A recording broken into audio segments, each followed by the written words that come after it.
when it comes to intensification methods, we're talking about methods aimed at increasing the intensity of the muscle contraction, basically increasing the activity of the nervous system, thus gaining more strength. Now, there are several methods you can use to get stronger. One of my favorite methods is called pause lifting.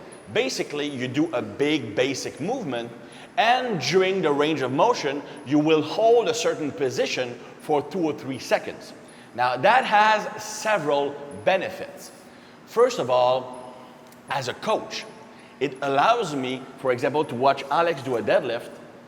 He's going to pause below the knees, for example. So by watching him, I'm able, when he's pausing, to look at his position.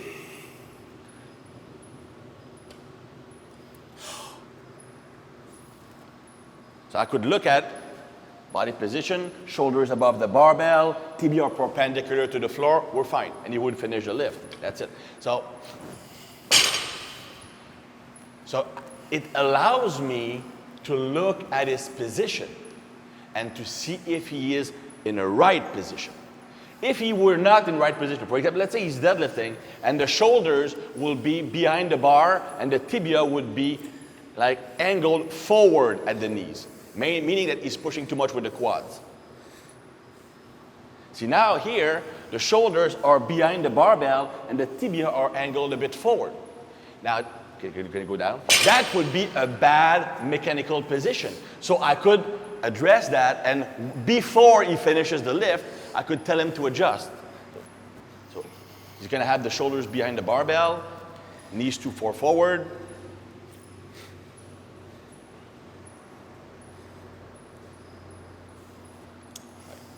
Now, to take the wrong position.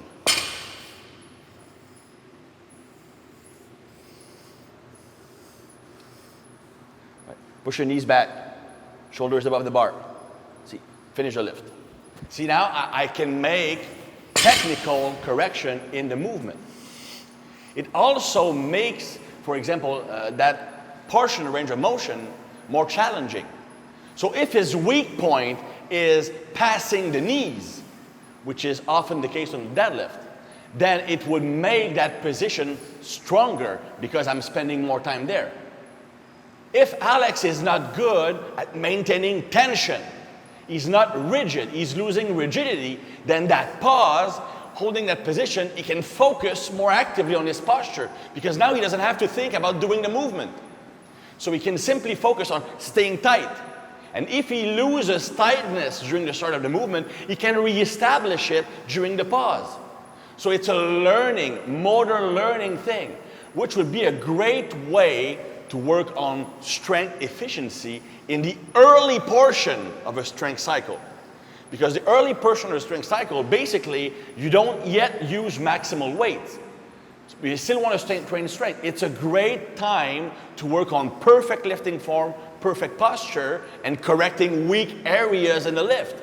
And the pause lifting allows you to do that. Now, the pause normally should be done, as Alex demonstrated, during the concentric lifting portion of the lift. That has the greatest transfer in actual performance. You could do it during the eccentric lowering, but that would be more for muscle building purposes than strength building purposes.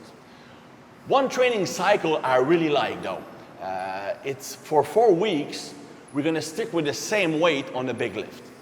I like to do that because it programs the body to be comfortable with that weight. You will get stronger because every week is more difficult, but without stressing the nervous system, the joints and the tendons more. So what I do is every week we make the lift more difficult. So for example, the first week you would do regular deadlifts, just 3 reps. So week number 1, you would use like 75% of his maximum, and he would just do regular deadlifts.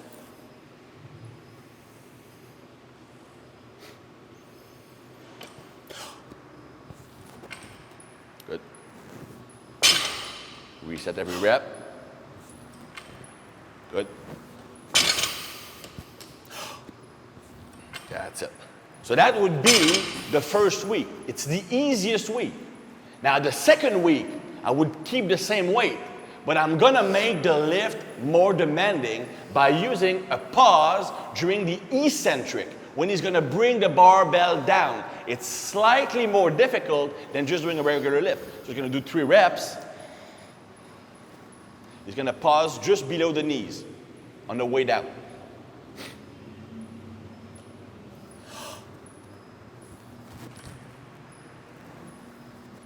2, that's it.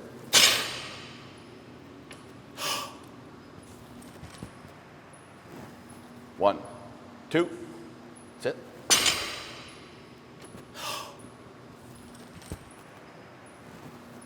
1, 2, good, excellent.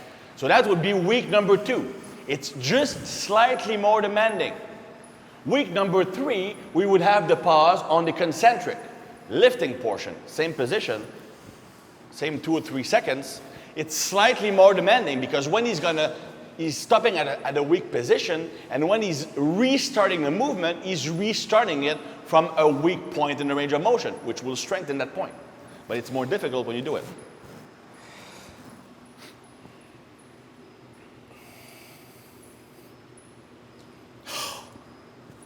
One, 2, 3, good.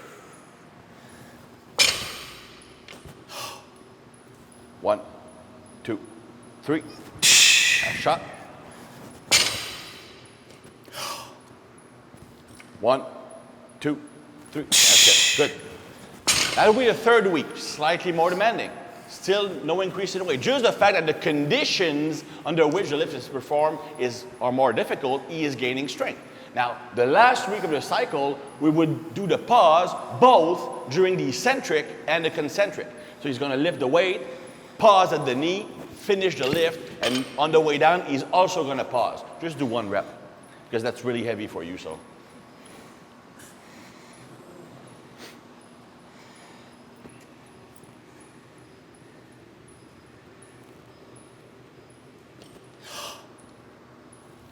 One, 2. On the way down, pause. 1, 2. That's it.